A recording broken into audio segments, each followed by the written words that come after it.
திருச்செந்தூர் ஆண்டவனே வேல் முருகா, தினம் உனக்கு நன்றி சொல்வோம் மால் மருகா.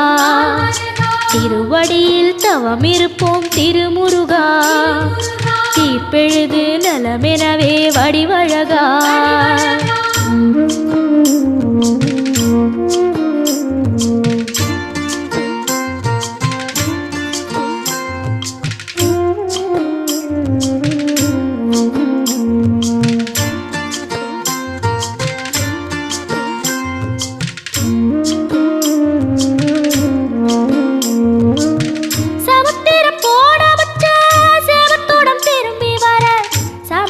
சாமி